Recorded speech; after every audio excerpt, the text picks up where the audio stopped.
Hello everyone. Today we are going to look at one of an interesting opening move for white called as the Scotch game or the Scotch opening. So white starts with e4, e5, knight f3, knight c6. Now this is where the Scotch game happens. Lots of players like to play knight c3, bishop c4, but the Scotch game starts with pawn on d4, attacking the center.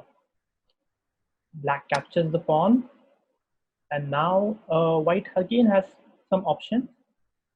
Can play bishop c4, which is called as the Scotch gambit, because he gave up his pawn for free and is not worried about capturing it back right now. He started trying to attack, trying to get his pieces out and attack in the early game. And another great opening over here is pawn on c3, called as the Goring gambit. Here, black captures the pawn. White will play bishop c4, gambiting another pawn and getting an open position for his bishops and later on for his queen as well. So this is a very risky opening, but lots of players still play this. So the best move for white over here is knight captures d4. Here again black has many options. Let's look at knight f6 first.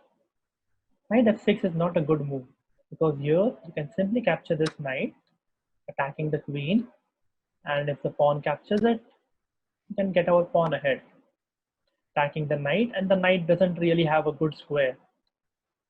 So that doesn't look good. Let's move back. Another good opening for black is bishop on c5, which we'll look at in depth. Another one is d6.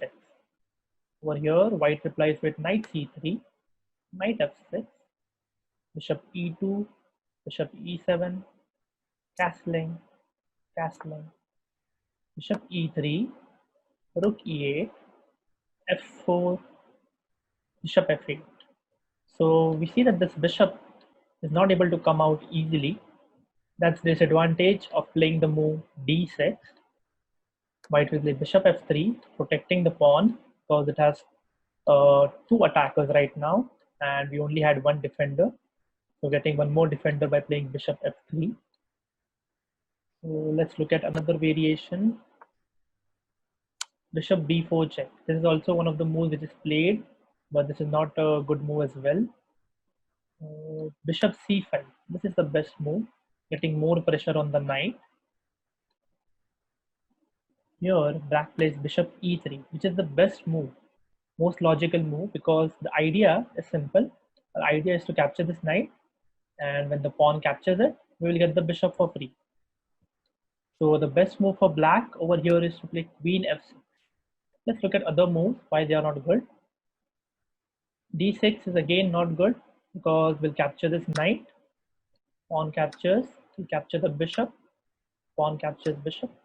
We capture the queen. King captures queen. And now he has three triple pawns, which are not good.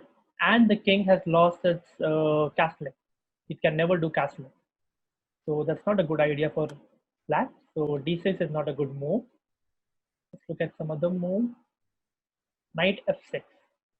When you play knight f6, it's again a blunder because knight captures c6, pawn captures c6, and we get a bishop for free.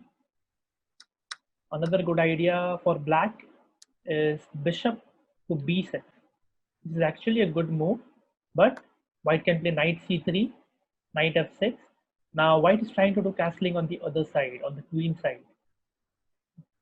So we'll play queen d2, black does castling, white castles, rook e8, f3. And the idea of white is to play g4, g5, and keep pressuring near the enemy king. And when we play g4, g5, again the black knight doesn't have a good square. So let's look at the best move. The best move over here for black is to play queen f6. White can play c3, and black will play knight g e7.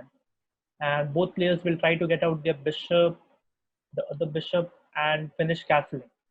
So this is a very static game. That's it. Thank you.